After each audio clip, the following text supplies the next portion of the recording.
I've got the mic kind of just up here, but does that sound okay? Yeah, it sounds great. Okay. It's good. It's good. It's good. We're live, so this is the show. Nice. That's Welcome. talking high voices. Yeah. Back. Welcome to another episode of Command Control Power. I'm not sure yet if this is public or Patreon, so I guess everyone will discover that along with us as we go. I like the way we find out as we're talking. Yeah, it's like, whoops, I guess this has to be Patreon. So I have an update because this is actually an update to a public show. Do you want me to start off with that? Go for it.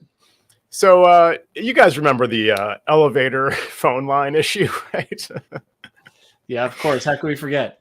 So where we left off last time was that I had made my call to Frontier, spent hours on the phone with them, and then I suffered through technical difficulties at the beginning of our show. And I was just in a rare, very deflated form, I think. Fired up / depressed. And that was a good winning combination as always. And so I don't think I gave you guys the conclusion. So did I talk about the conclusion on the show? What it took? Okay. No. This was kind of amazing. All right. So I called them and, they acknowledged that they deactivated the phone lines, right? So, okay, sir, we'll get back to you. So I gave them my number. You guys are going to be shocked. I never heard back. So that was one, was one thing. Never heard back. So, okay, I called back the next day, the next day or two. Didn't get anywhere, didn't hear back. Continue to call in and try through the retention department. They're supposed to be the ones that have the ability to make it right, that kind of thing. They never could help. Finally, I get somebody who seemed to be interested in it in some form, either out of curiosity or just they're a caring person and decided to try to help me out. So they put me in touch with what they found, the department that was supposedly going to be able to help me, the win-back department. So this is now into the following week. This is at least, 4 or 5 days after being with no phones. Department? It's called a win back, Jerry, in one of your stories, the crazy ex-girlfriend kind of situation, and you want to win her back, or she's trying to win you back. So it's the department run by the ex-girlfriends and boyfriends of Frontier, the win back department.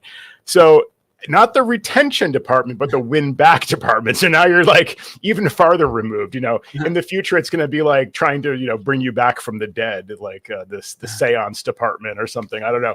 But the win back department says, you're not supposed to have this phone number. So that's how the call starts. This is not for the public. And I'm like, okay, listen, here's what's going on. I don't know how I reached you. I'm just calling the number they gave me, Yeah.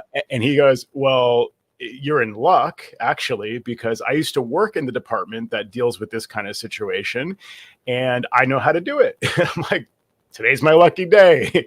So he says, well, here's what I can do. I can do X, Y, and Z, and then you're going to have to call tomorrow to this other department and blah, blah, blah, blah, blah. And I'm like, I don't feel comfortable doing that because now I could be even in a worse limbo state than before. And, I'm going through this back channel. You're not even supposed to help me with this. It's not even your department. The last thing I need is now I'm telling this new layer to the saga to someone else in retention or whatever, and it's just going to become even more convoluted. He goes, all right, I'll tell you what, call me tomorrow. These are my hours. Reach me tomorrow. If you don't get me, ask for me. My name is whatever. And sure enough, I call him tomorrow. It must be a small department. I get the same guy. He's like, hello. It's not even thank you for calling it, Frontier. Please hold. It's just this guy, right? So I'm like, thanks, guy. You're my new best friend here. So sure enough, he takes care of it. He puts in the sales orders, for these are the 3 phone numbers that have been terminated. I'm putting in an order to reactivate these 3 phone numbers. We're putting it in as a how did he call it? A reconnect or something, so that they don't have to roll a truck and go, I was like, you guys don't have to plug anything in, just turn it on basically. So he's like, I put it in as that kind of order. You still have to call the sales number and they're going to place these orders. Here's the 3 order numbers. Just call them and have them place the orders. So sure enough, I called back. It was nighttime on the East Coast. And after hours sales, put the orders in. I checked with the client. The phones are working. So that's all that was needed. Basically, you had to reorder the same phones you had before. Essentially, what happened. Insanity. Yeah. I was kind of thinking, like, I don't know, when you called back and he just said hello, like I thought this guy was like, maybe he had a number that was close to AT&T support and he was like faking people out and you were caught up in this. Totally. Yeah. The movie phone Seinfeld thing, right? Like, hello. thank you.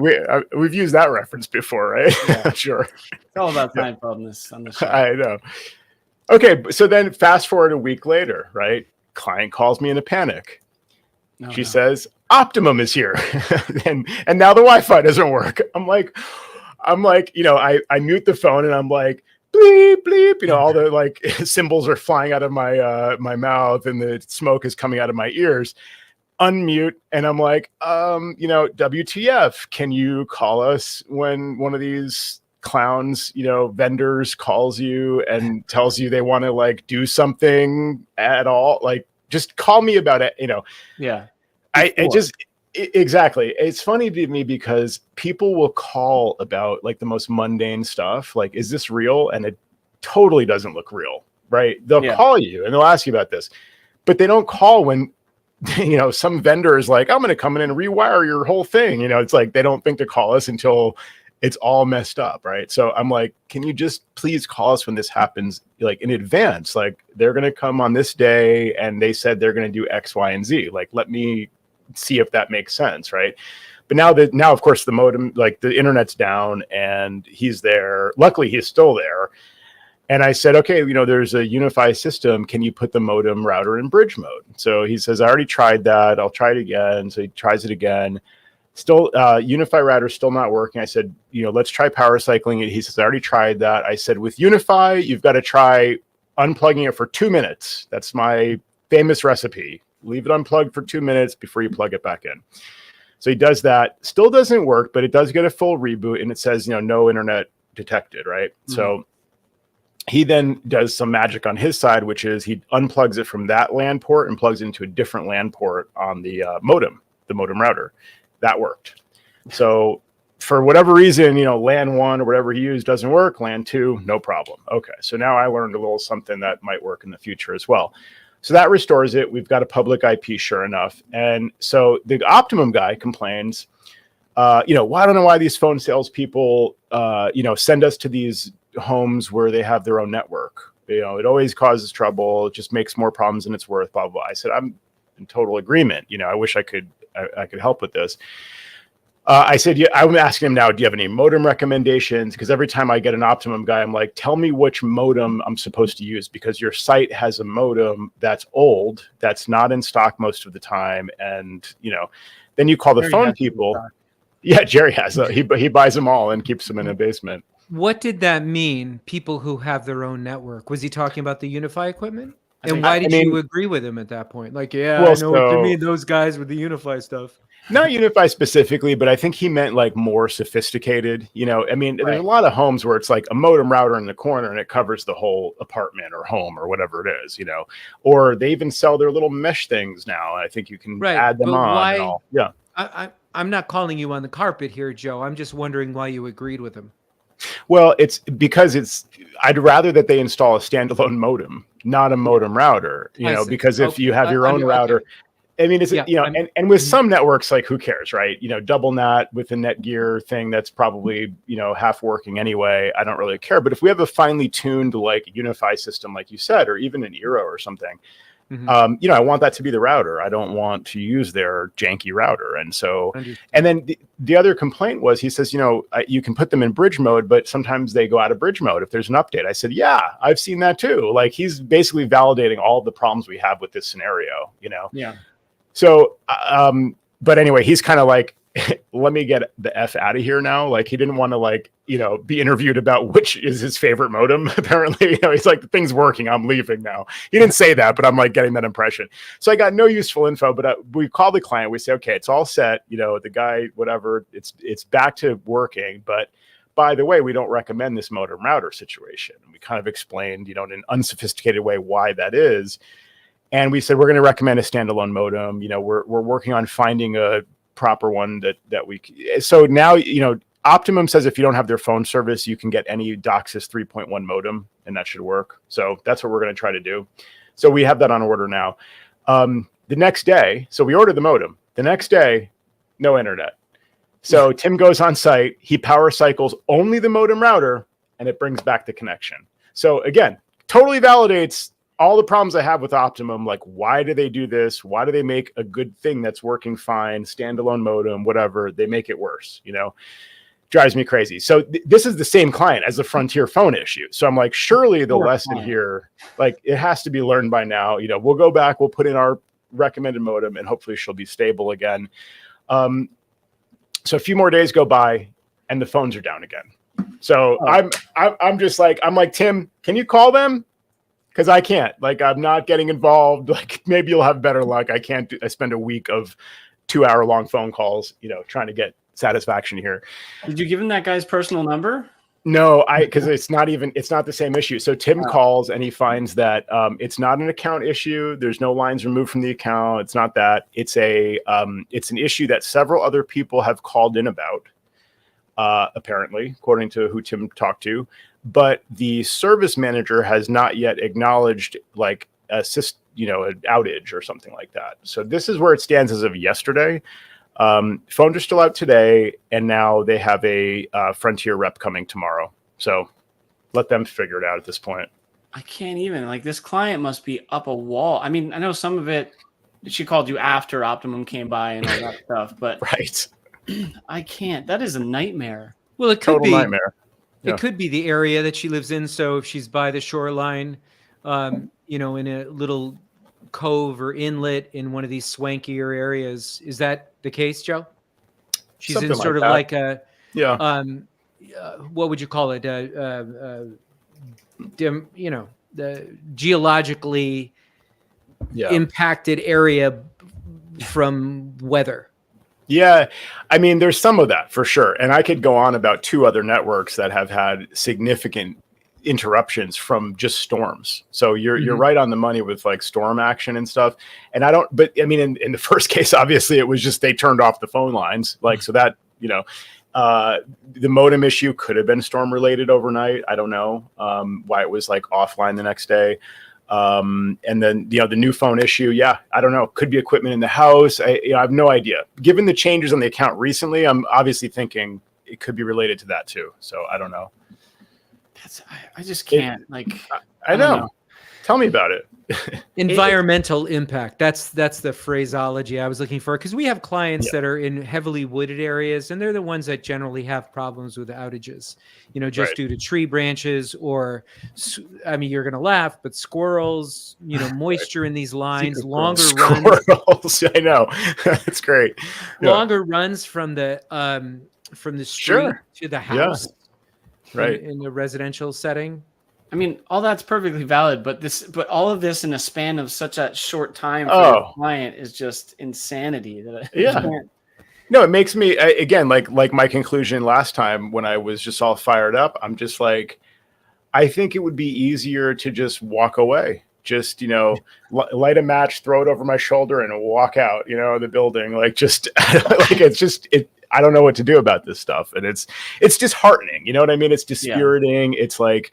It's like, am I doing something wrong? Like, surely, like can't be this should not be this complicated, right? Like, why are my clients having these kinds of issues? The other one with the lightning issue, there was a storm, and like 3 different pieces of equipment went out. There's like a gate control device. This is another one, elevators, gates, my clients, this sounds like all my clients are super high end, but plenty of them are like, helping Nana check her email, as I've said for 20 years now. But this one has a gate controller and the switch that's, PoE powered from the main rack that, blah, blah, blah. So like one flex switch goes down, another switch went down. Both those were replaced. An access point went offline. So Tim grabs the access point off the wall, brings it, plugs it into the main, directly into the main PoE switch, and it lights up, no problem. Goes back to where it was like wired, just plugged in at the other end of a long Ethernet run in the house. It's been in working order for a decade or more. Plugs it in and won't work. So It's like, what changed in the line? Did the line get fried? You know, now we're just troubleshooting like wiring issues. So have you guys seen, I know, Jerry, you brought this up when you had the lightning a couple years ago. Like, do you think it's just getting worse? Like the storms are worse? Are some houses affected by like poor lightning suppression in general? Like what's going on here? Yeah, Jerry, give us your thoughts. What do you think? I mean, if you believe there's global warming going on and the seas are rising and that we're impacted by more dramatic changes in the weather, then yeah, statistically, we're going to have more problems. I don't think any houses are any better protected from lightning than they were 10 or 15 or 20 years ago. I just think it's we're more reliant on these technologies and we expect them to work all the time. Yeah. Never be impacted by an outage. And probably years ago, you know, when things were on the copper line, it wasn't as critical. Back in the old days. The failure. I don't. When what a the failure rate was probably a lot lower because it was traveling on a copper line. That's what Well, also to your point, this surface area was reduced, right? So now in a home, you've got, you know, maybe 5 or 10 access points. You've got, you know, 3 or 4 switches. You've got, you know, more sophisticated equipment that therefore might also be more sensitive to outages.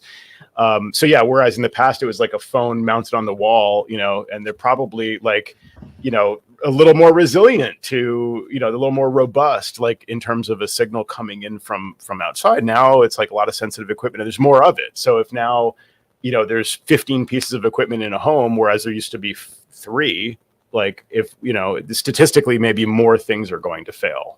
I don't know. I mean, that analog phone line example that you're talking about, Joe, even when the power went out, you could still pick up that phone and phone call. Like that's true too. You were still connected to the outside world in those days. That's right. That is pretty wild. Yeah. I know, right? Was your global village modem affected by the outage?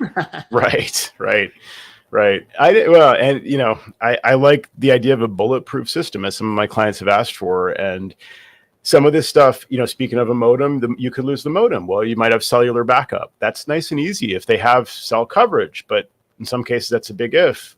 Also in a long-term outage, the cell network can be down. So now you're looking at Starlink, but now you've got a dish outside with a cable running all the way inside. That's probably susceptible to lightning and things like that. So, I mean, it's just like, there's no perfect solution. And also, as I've said, I think different houses might have different, like, I don't know, maybe there's better or worse forms of lightning protection, you know, whatever that kind of main. I'm not an electrician, obviously, but if there's like a grounding rod in the basement that's wired into like the circuit breaker box that should be protecting everything. I mean, is it possible that somebody screwed up and like didn't reconnect that after they, you know, when they installed the generator or whatever the situation was, or it's just old wiring, old degrading, you know, cables and things from, you know, could be the house was built 50 years ago, 100 years ago. So I think there is a difference depending on the house as well. Yeah, I mean, my house was built, I think, like 75 years ago. I mean, we've remodeled it since then. But one of the funny things is, like in this neighborhood, I may have talked about this before. Like we used to lose power a lot, quite a bit, either in the winter when a bad storm, or summer, a lot of AC is being used and all that stuff. So we finally forked down the money and got a generator. Since then, power has not gone out in this neighborhood. And I'm like, hey, that's all that money. Like every time you're praying for an outage, like, come on, let's let the power go out. Come on. I know. Yeah. I mean, you and me, Sam, we went to the same generator store because that's exactly what happened here, where we put in a generator 3 years ago and haven't lost power since. Yeah. It really pisses me off, actually. Well, and then you guys probably have heard, you know, when a client has a generator, they say, oh, we have a generator, you know, it's all fine. And obviously, as you both probably know, if there's a very brief interruption, the generator doesn't kick in right away. You know, it's going to, like, the power can glitch. It can be a brownout. It can be, you know, it can be flickering lights, things like that. Generator doesn't help with that. And I explain that to clients that they pretty much get it because they understand it's like a machine. It has to start up and then the transfer happens or whatever. So obviously you still want to recommend a battery backup. And I'd actually like to talk about this topic. And maybe this will be the public show because I want to get some feedback on this. years ago, we had a house where they had a generator, and when the power went out and the generator was on, and it was an extended outage. It might have been like Superstorm Sandy way back in the day. It was years ago, and their internet went out. And of course, the other problem with internet is that now the internet provider has to back up their equipment, because otherwise their equipment is being supplied by the utility, and therefore they might lose power, and then the whole thing falls apart. But that didn't seem to be the issue in this case. The issue was that their battery backup units, back then it was APC, they just ran out of power. So why weren't they powered by the generator? Well, they won't accept input voltage that's not, perfect sine wave or perfect, the right voltage or whatever. I'm like, okay, I didn't know that. That was, like I said, maybe 10 years ago or more. And so I learned something there. And I learned that, if they have a generator, you should spec a compatible UPS, uninterruptible power supply. And so then I did some research on that, went down that rabbit hole, and found that there is a brand, CyberPower, that has a series called the Online, the CyberPower OL series.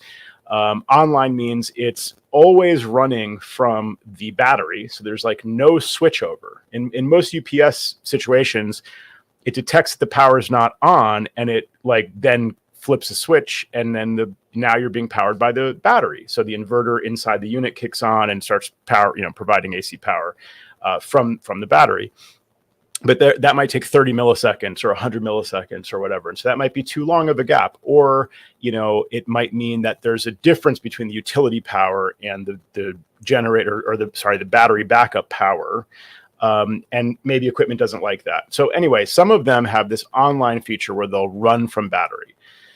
And those models have a mode where you can turn on generator compatibility. So you go into the menu, you scroll down, you select the thing, and it's generator compatible or whatever. So now they will accept the, imperfect input power from the generator within reason to be able to recharge their own batteries and continue to provide power to the equipment indefinitely, like you would expect. The whole point of a uninterruptible power supply, right?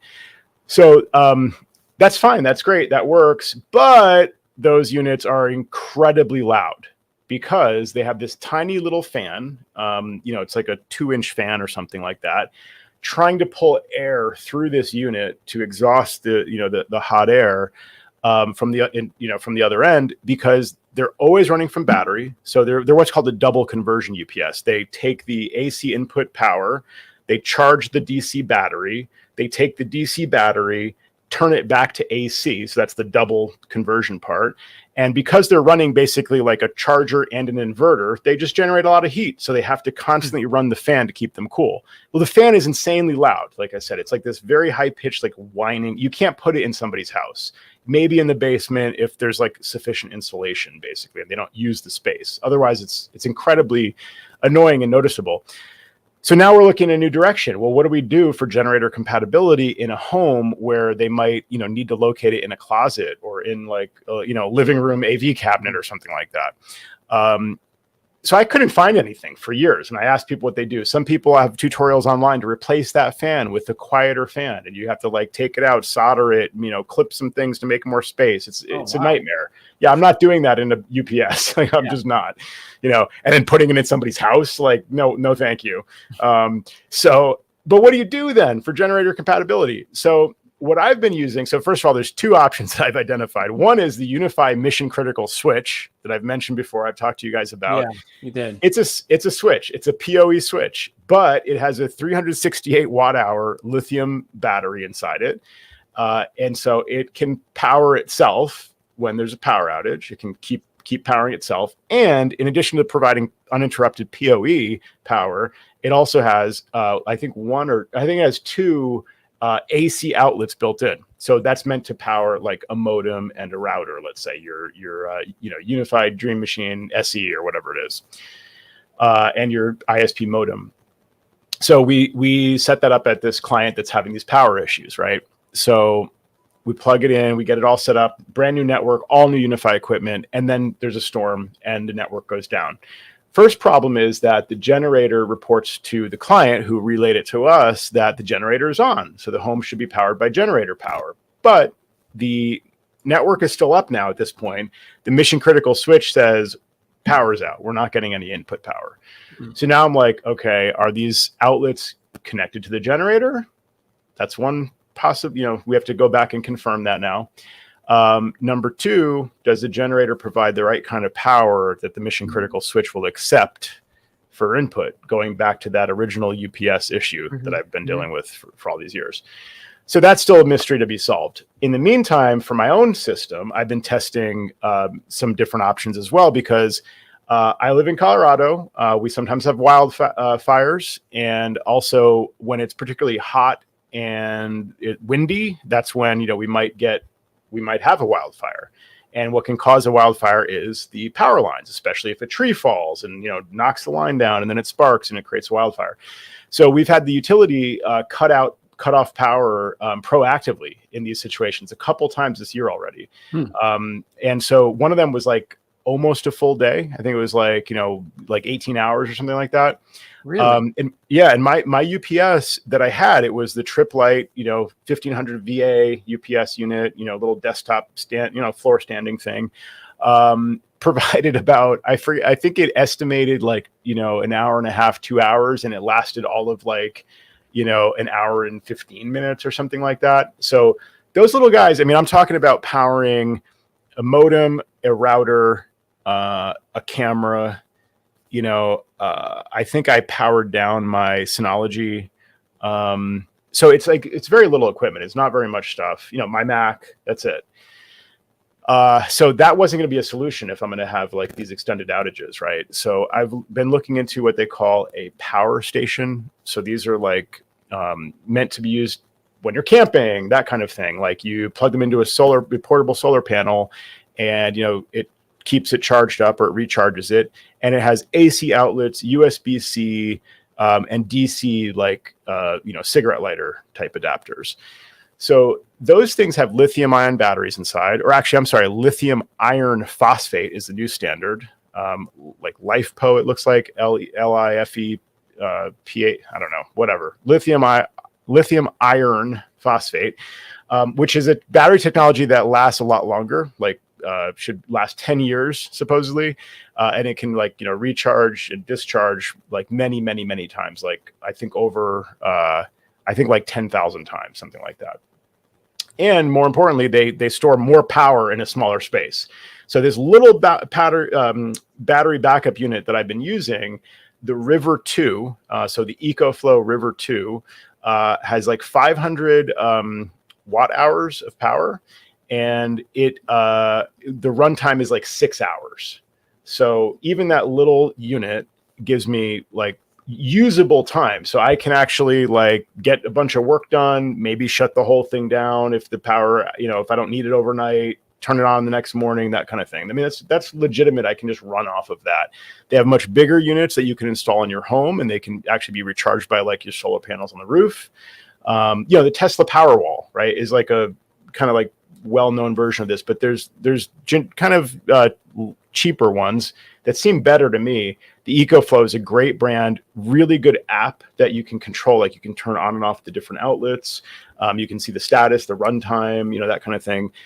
They also have essentially a UPS mode, so that they actually, better than a UPS, they can turn on the AC outlets automatically. So the idea is if it drains down to zero and it's still plugged in and the power comes back on, the thing will turn itself back on and turn on the AC outlets. Whereas most UPSs, you have to go and push a button. When it dies, it dies, right? So anyway, that's my upload of all of this information for you guys. Have you had any experience with this? Yeah, Jerry, do you want to go first? Observation and question. So just for our listeners, just to review, Joe runs a business in Connecticut, but he's remote. So I wanted to get back to the person that you put in the $1,000 mission critical device. What was the pushback on that when it didn't work? And it must be terribly frustrating for you. You have obviously boots on the ground in Connecticut, where now you can't go and say you know what, I'm going to hop in a car. Let's take a look at this myself. Let me see it myself. Yes, exactly. Yeah, you got to schedule it. And yeah. So how did you navigate, after the client spent this money, did this spend of it not necessarily being successful?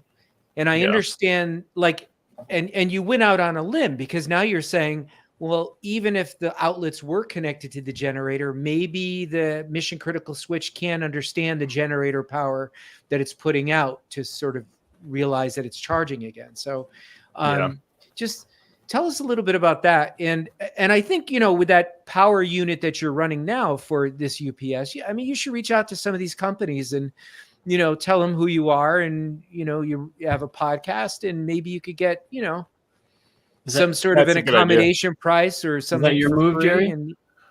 No, it's actually, that's a great point. I know it's a page out of your playbook. Clearly, like that's this is not your first rodeo with I have a podcast, right?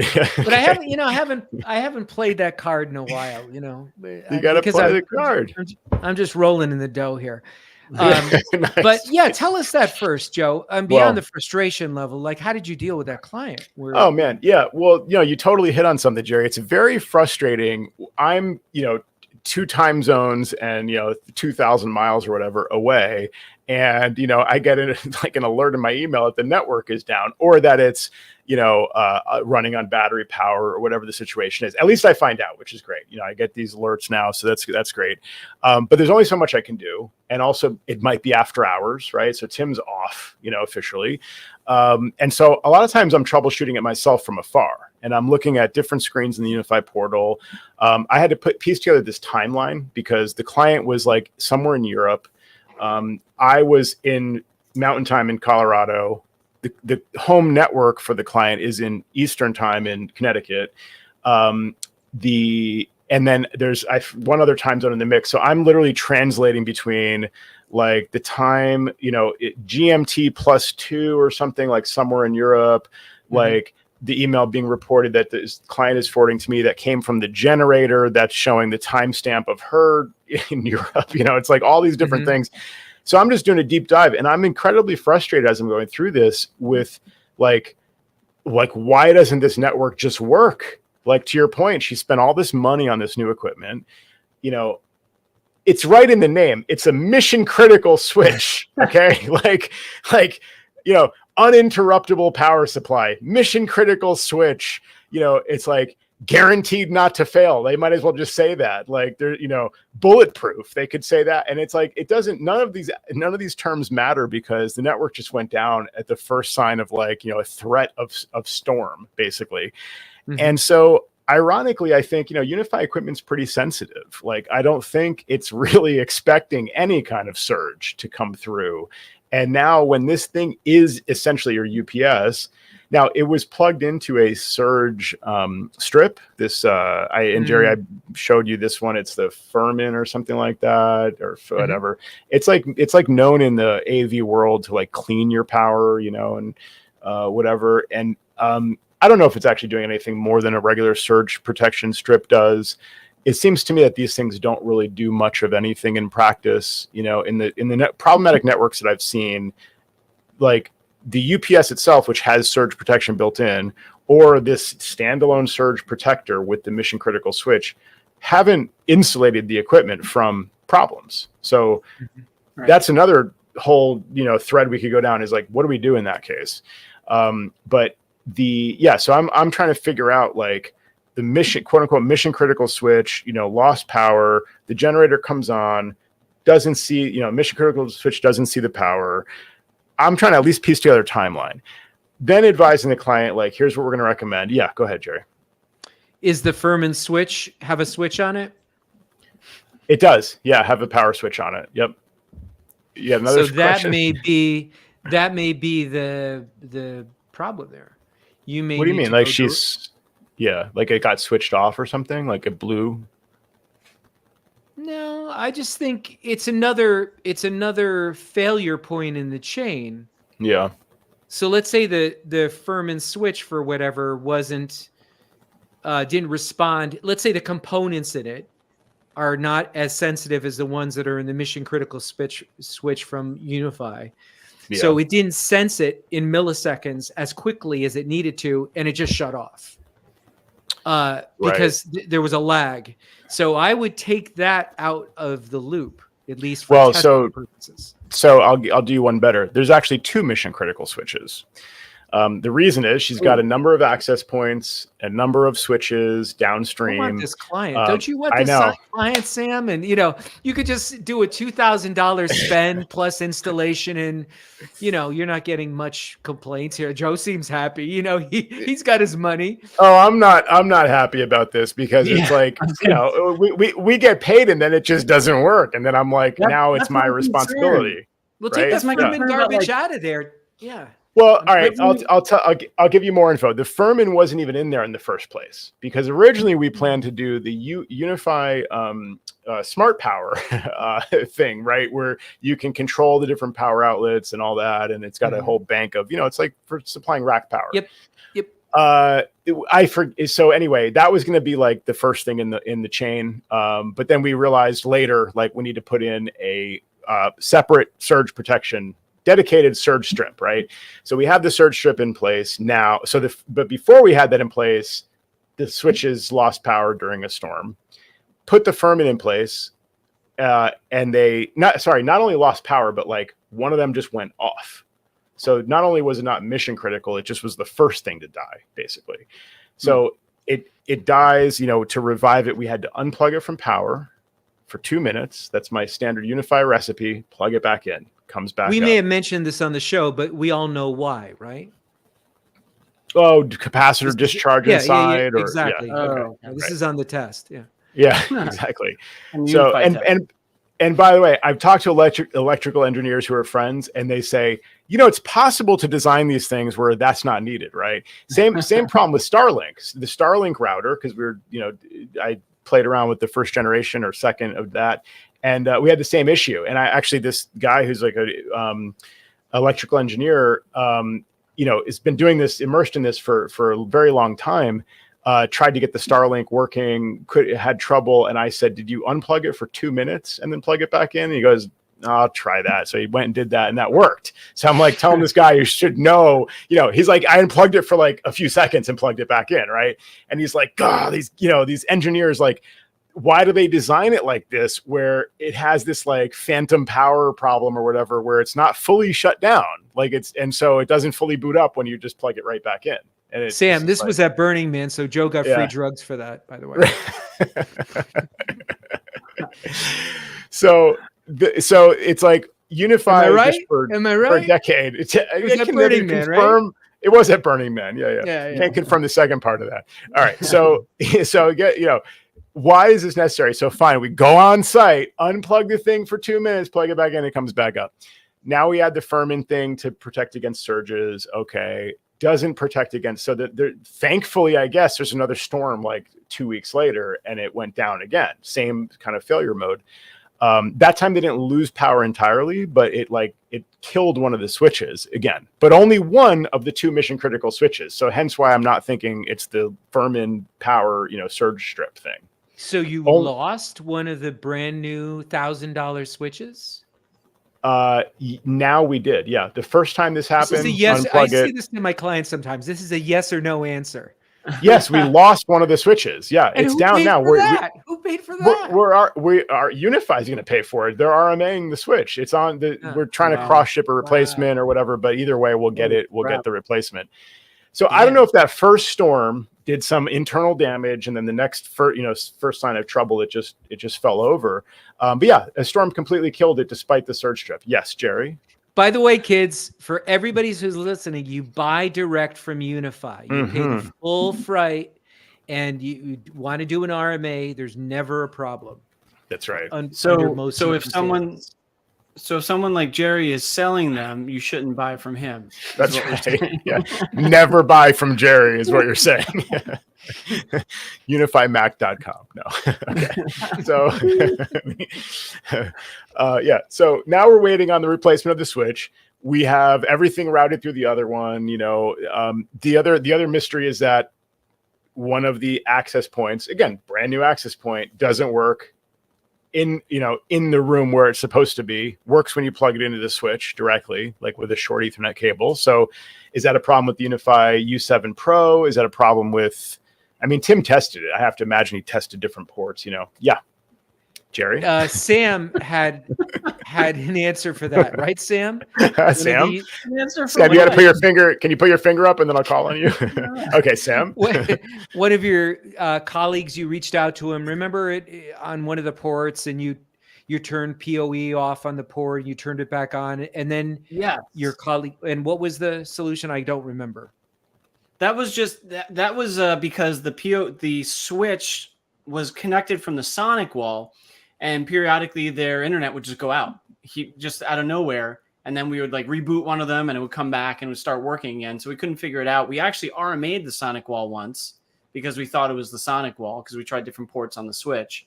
Nothing worked. And then that's what this guy told me. He goes, go into the UniFi portal, disable PoE on that particular port where the Sonic wall is coming in. It solved the problem. It was crazy. Wow. Okay, so slightly different. And that was Kevin, right? Who gave you that answer? No, I'm just making up names now. Yeah, his name was Matt, by the way. If you must know. Yeah. So I don't know what to say about this. I'm still looking for this bulletproof solution. Once again, they have these. Here's another model: EcoFlow portable power station Delta 2. There's also a Delta 2 Max. These are like whole home power protectors. So what I'm thinking of doing is, again, if the mission critical switches are, we can't confirm that they'll run from the generator or we're just not sure about it. I may just I don't know if I'll do it for free. I mean, worst case scenario, I'll eat the cost of one of these because we spec the original solution or whatever, and I'll just add that to the network. Listeners are cringing right now. I know, but you can see what this client has been through, through storms. Now, she also understands she has an electrician who's kind of going into retirement, basically, and she was a little bit, anyway. I'm not sure if she's kind of partly blaming him on some of the power issues because it just seems like it's not only this one expensive component that failed, it's other things in the network. So there's clearly really fundamental power issues. One of the things was it wasn't even a network component. I forget what it was. I think it was the gate control thing that's outside or whatever. But so it seems like there's power issues that are happening in this home that are beyond our equipment. And maybe it's just a really extreme scenario where, like I said, maybe there's no grounding or something. Maybe it's a really kind of, at the fundamental problem at the source in this home where she kind of understands it's very not normal that all this equipment would. And each time it's happened, it's been a massive storm. So she's like, okay, I get it. There's lightning hitting outside and it's significant. So, but like I said, I might put one of these big EcoFlow units in front of the mission critical switches and all the rest of the equipment. So it's essentially going to act like, it's going to take the power from the generator and it will accept that power because that's what these things are designed to do. You could use a gas powered, portable, pull start generator to provide power to these when you're, off the grid somewhere. You can use solar panels. You can use power from your car, whatever. Car battery to recharge them. So that thing will take the power from the generator and convert it to good clean power for the mission critical switches, essentially is the way I'm looking at this. And then in front of all of that will still be a surge strip and hopefully better lightning protection at the base of the whole system. So we'll see. For testing purposes, excuse me, Sam, I was just going to say, for testing purposes, I see Joe in Colorado, and all around his desk are all these Tesla coils and all these electrical bolts, he's got stuff on the floor, and his wife is going we can't see that, Joe. Hold on. There you go. See? Yeah. Oh, anyway, I don't know why it doesn't pick up. I guess it only wants to see a person. The video doesn't work when you try to hold something up to the camera. Part of it anyway. There's equipment that I ordered some on Amazon for testing. One of them is now my UPS. So yeah. Sam has the floor. Sam. Sorry, Sam. Yeah, Sam. Oh no, I'm just third important on this list. But no, I just wanted to know what the client mood was like. I mean, you said you were eating one of the costs, which is gracious of you, but how are they through all this? I mean, because Well, it's called yeah. mission critical, and you got 2 of them, and like, Right. I just can't imagine their moods. Like, you made me buy I this, know. and it doesn't work. Well, so the other thing is I don't think there's a clear understanding from the client of like what we, positioned and for what reason exactly. Like, I don't think I ever said, if you buy this unit, like you'll never have any problems again. I mean, it's certainly it's on the list as quote mission critical switch. That was part of the proposal or whatever. I did talk to her specifically about. I said, so since you have a generator, we're either going to recommend this very loud CyberPower online UPS unit that is supposed to work with generators, but it's loud. And I know where your network equipment is. If we could locate this thing in the basement or in the garage, we can run a cable like through the wall and into that, network closet. But I don't know if you'll hear it. Like you'll hear it in the garage for sure. I don't know if you'll hear it in the basement, the finished basement that's adjacent to the garage. I don't know if you'll hear it in the room above the garage. Like they're very loud. This is actually a concern. And she said, I don't know. I don't want to hear it, and I said, well, there is an alternative. It's more expensive, but blah, blah, blah. And so she said, I think I want to do that. So, I guess if we go back to it, like I could explain that, this was never supposed to happen. These things were supposed to be a guaranteed solution. I don't know, but I don't think she's looking at it like that. Like I overpromised and I'm under delivering, I think she's looking at like, okay, things happen. You guys have been very responsive. The most recent time we sent Tim out, for free, I told her to like further troubleshoot the most recent issues where the second mission critical switch is just dead. So I think she appreciates that and that we're advocating for her with getting a replacement and so on. I mean, the thing is, it's like when equipment fails, it's like, I don't know how to protect against this happening apparently, because there is a surge strip. Like, and this thing is called mission critical. Like, what am I supposed to do? What could I have done differently? I'm asking you guys, like what? So I think she understands that, Sam, to your question, but yeah, what would you do? I don't know. I know that. I mean, you're doing all of these things and I'm like, man, I'm not doing this in some of my clients and what's going to happen to them if this goes sideways. Yeah. But at the same time, you do all that you can and something still goes sideways. It's really, it's frustrating as all hell is my point. Because you're doing the research, you're finding out what's best for them, you're implementing what's best, and that failure point still happens. Yeah. Jerry, you in the front. I think that there might be some people listening to this podcast, or maybe they don't listen to this podcast, and they would be saying to us, Ubiquiti's good, but it's not enterprise, right? And so these are not enterprises though. It's high-end residential. It's small business. It's not, I'm not in the enterprise. Okay. All right. Point taken. So, and you did say, because I never really got a clear understanding of that. You said that at one point it did take out a switch, one of the mission critical switches, when the Furman was not in the chain. This is a yes or no answer. That's correct. Yes. Right, yes. Okay. All right. So that couldn't have been. Yeah. Don't you have, it happens with a client where you ask them something, you're just like, you need to get from point A to point B. Right. You just need a yes or freaking no answer. And they just go off on a tangent. And sometimes I just have to say, excuse me, I'm not trying to be rude. This is just a yes or no answer. That's my teenage son. Yeah, no, I've said this example before, but clients have called and they will explain to you, okay, do I want to allow downloads on Splashtop? And I'm like, yes, allow downloads. I just pause here. I just told you to download, and you're like, the question you're asking me is, should I allow download? Yes, allow download. Okay, so then there's allowing downloads now, and then it says double click the icon, and I'm like, do what double click. Yes, exactly. Double click the icon. And then they're reading. And then this is an application, would you like to download it by, yes, it's been downloaded by Safari. We just downloaded it. It's telling you that we just downloaded. Just click. Yes. Okay. Open. Great. This application was created by Joe Saponari of CyMac.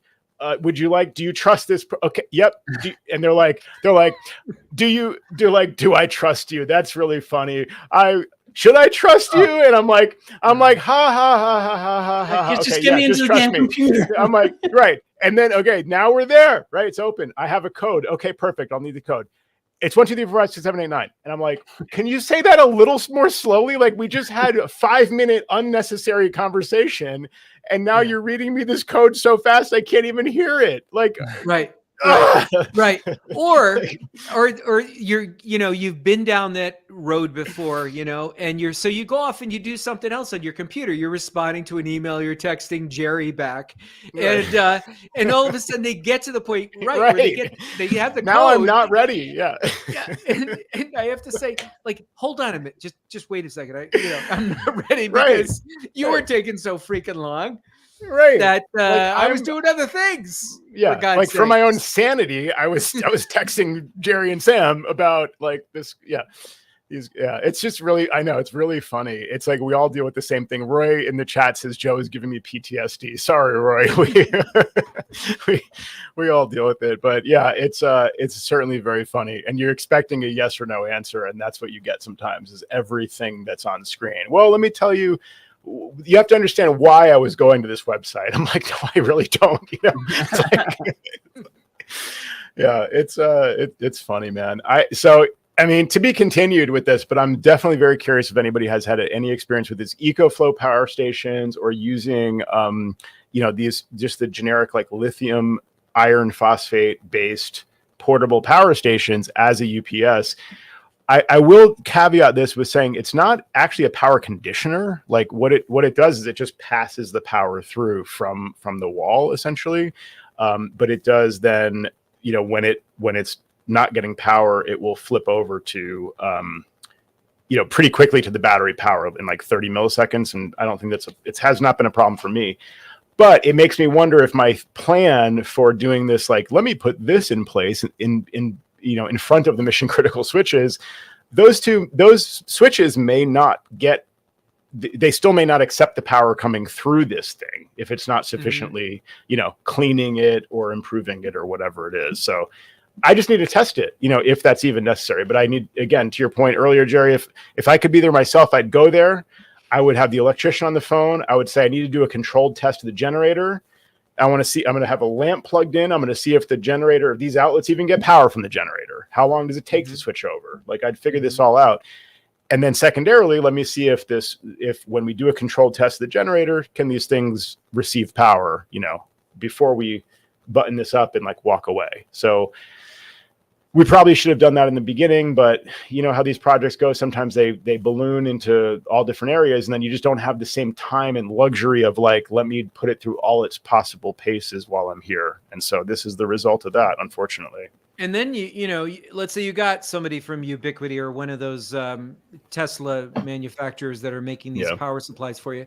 Nobody's going to speak to cross-manufacturer compatibility. It's like, oh, we don't know about Unify or Ubiquiti. We can't speak to that, or we can't speak to this power company, or it's like nobody wants to know, and everybody wants to dissolve themselves of any responsibility. So you're just you're just one guy out there, And so maybe the wisdom of the crowd, maybe somebody listening, some kind soul will reach out to us and provide you some guidance. Yeah, I mean, I would love to hear, like, here's a model of UPS that it doesn't say it's generator compatible, but it works, and like it doesn't have, and it's not loud. Like that's all I need to know, because and there's no delay. It's responds within 5 milliseconds or something crazy like that. Right, exactly. I mean, I would love to know, and I've asked this question on the Mac Admin Slack and elsewhere, and I just. Like I said, I've researched it. I don't want to tell you how many man hours I've spent on researching this over the years, just trying to find a better solution that I can use to not guarantee, but just really ensure that it's going to be as good as possible. Mm-hmm. And to your point, Jerry, about the vendors don't, like they won't speak to another vendor kind of thing. We actually had, I got online with, Unify about the mission critical switch. And my question was, I thought pretty straightforward, like, does it, will it accept power from a generator? Here's the model of the generator. Here's the, what the generator says, the, output that it has. All they could basically tell me was from the spec sheet. So Unify will just say, Here's the specs of the device. If the generator puts out this power, it should work. That's all they would tell me, which I guess makes sense. But they just say the power requirements of the mission critical switch are as follows: input voltage, and they give you that. And it looks like it should work, right? It's 100 to 240 volt AC. So that's a pretty wide range. 4.4 amps max, 50/60 hertz. So that, I think it means it works in the US, Europe, other places. But it doesn't, but despite that, it doesn't work, or it didn't work anyway. So, yeah. I feel severely lacking in this department after hearing Joe talk about all the specs of these battery backup units and all these pieces. I'm like, I feel like I don't know enough about this area. And Joe, I feel the same. And I'm just, no, after hearing you speak, I feel like now I'm severely lacking in this knowledge. I'm like, man, next time I have some issues with power or UPSs, I'm going right to Joe. Call Joe. Right. Please don't, because I'm going to Slack. I'm going to our little personal chat. Our little Slack, yeah. Well, I mean, thanks for the vote of confidence, but I certainly don't feel like I'm still very well informed, because I just don't have like a thing that's, you just use this, and this, and you'll be fine. It's just like it's still too complex. Yeah. So it's super. Yeah. It's frustrating. I don't know. It's unclear. This has been the Joe Power Show. Yeah, I guess so. Thanks for hearing me out. What was I going to say about this? Is a little to button up this network story. I think, yeah. I mean, so I'll let you know how that plays out, I'm sure, in the future. But we better replace one of those units and maybe eat the cost of that thing and figure it out. Honestly, I'd like to return those to Unify at this point. Oh, you should have seen. This is what I was going to say. In terms of like understanding power. So when we were researching this, we came up with the 2 mission critical switches because of the number of APs and stuff. So you can go into Unify and you can see what their expected and like maximum power draw is times, how many units. And then, switches, access points, router, modem, you can research all this stuff. And then they do publicize that for the mission critical switches. Like, you can expect this much power budget on the AC outlets and this much on the PoE. So we kind of figured out, all right, like we're going to be close to the max if we just use one mission critical switch. But if we kind of like load balance it, so to speak, between, most of the PoE goes on this one, and then like the power goes on, the AC power goes on the other one, then it'll be good. But, despite that, like the power budget was fine. It just in practice, obviously, it's really dependent on the power coming in, it seems to me. So. Well, this has been another epic tale of tech frustrations from me and you guys, and so great. Before we leave, I am sporting a T-shirt that was sent to all 3 of us.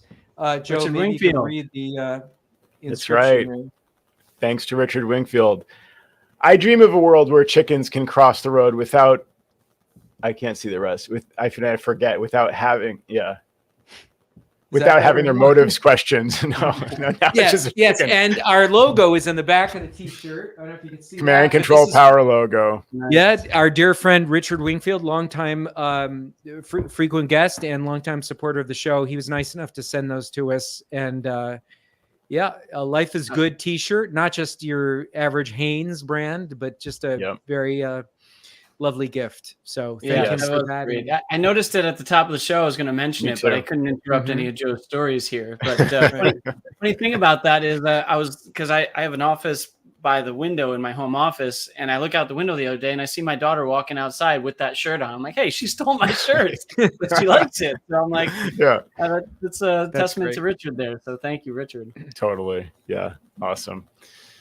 All right. Well, thanks everybody for listening. To listen to more great content aside from this public show, you can check us out on Patreon at commandcontrolpower.com. Click on support and join us on Patreon starting at $15 a month. And you can listen to the just tons of, like, I think dozens, maybe up to 100 Patreon shows now over the years. So check those out as well. commandcontrolpower.com. Click on support. We'd really love to see more people supporting us on Patreon with that vote of confidence there. But we really also appreciate you listening to the main show. So thanks for your support over all these years. Take care, guys. Good luck with your power issues.